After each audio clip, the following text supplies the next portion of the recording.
Welcome to SGZ Real Survival with Lucent.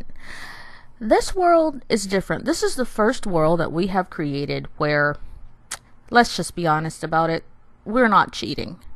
There's not going to be any duping. There has been none to this point. There will be no portal chests used to bring things in from other worlds. So, what we are doing now, I'm just checking out my blockheads to see what they're doing. And this is one of the craziest things I've seen in a while. This cave troll actually spawned so that he's trapped and he cannot do anything. So, poor fella. I know that things are supposed to be random, which means that theoretically that could happen, but I feel bad for the poor guy. Up here, this is a little crafting area that I made. It is completely composed of trapdoors. And they're really not doing much. They're just sort of hanging out right now. I had planned to have a little contest where we see which is easier, crafting or making the jetpack. Well, I've changed my mind on that one because clearly it is going to be buying the parts and crafting it or buying the jetpack. So I'm just going to put her back to work because I do plan on finishing crafting my jetpack. Probably not just right now. This guy appears to be the one that I had making iron, so I think I'll send him back to work doing that. The prices for silver are ridiculous, so what we will do is make our own iron and turn it into silver. Not silver, steel. That would be quite difficult. Okay, literally impossible. Now, this one is wearing this nice new armor, thanks to Shadow of Darkness, who was supposed to compete with me. But I'm fairly certain that Shadow would have won, because already we have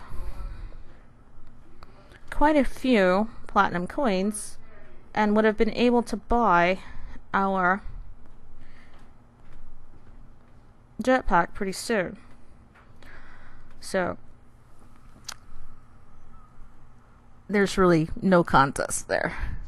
I have, I believe, 60 or so platinum coins that 66 platinum coins that I've earned on this world. I've been making things and then selling them. One thing that I found quite profitable is the flywheel. And there are other things that are just ridiculously overpriced. The high use of copper in this update has made copper wire so expensive. Copper is the most common ore, and well, you can make it from copper coins as well, and then it's very quickly crafted into copper wire, and you can go to the trade portal and sell it for a humongous profit. Oil is also very profitable. I haven't been selling my oil. I have been using it to try to craft my jetpack, which is composed pretty much almost completely of oil. I've used a lot of oil. I probably should have kept the number. But now I'm going to go and look at some prices here. Let's see. Of course, you can really see any of these things as profit because they are available for free in the world. And you just have to go pick them up.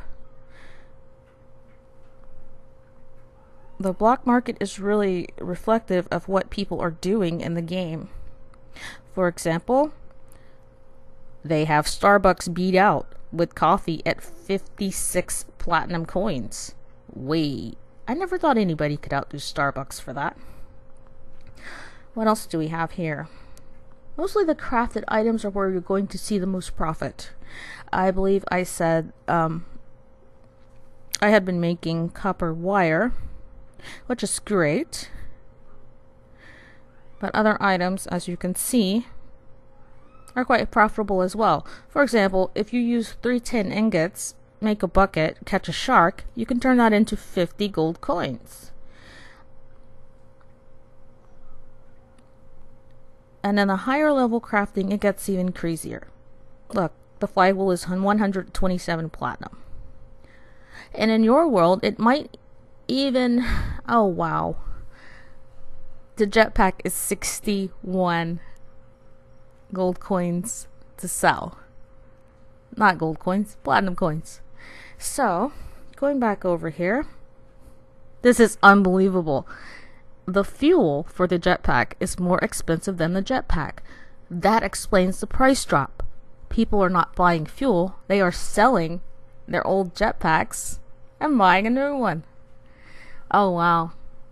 I love the way the developer came up with the jetpack to burn some of the duped money out of this game. I think it's working out really well. Now, this trade portal is one that I took from a troll. Not that particular troll. It was another one. I've actually found 4 so far on this world. And I think I am going to take the one that is... Yeah, we've done a lot of mining. We're about a week into this game. There's 4 trolls I have trapped down here. I think I'm going to take the one that I have over here next to... Here she is. Genesis. And bring him up to my friend Shadow's house. Well, he's got the only house in the Blockheads. Where else could I take the guy? I think cave trolls make the best pets.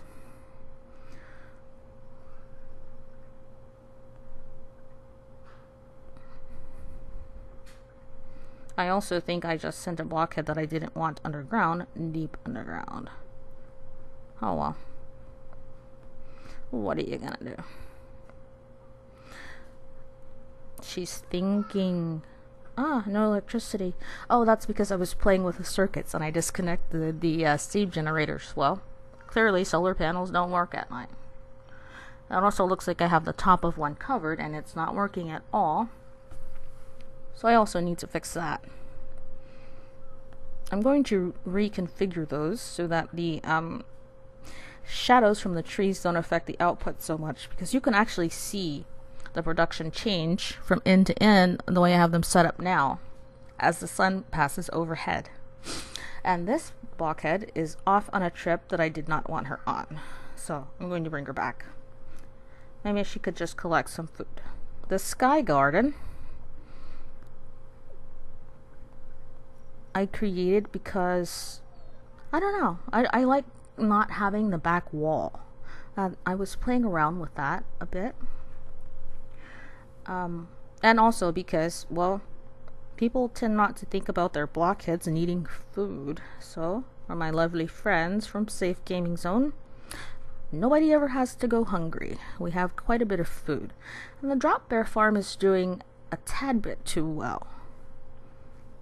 It looks like it has now connected completely to the crafting area, which means that when I set it on fire to harvest the blockheads, it will burn my coffee cherries. That is not desirable. I want all the coffee cherries, because they are just as valuable as time crystals.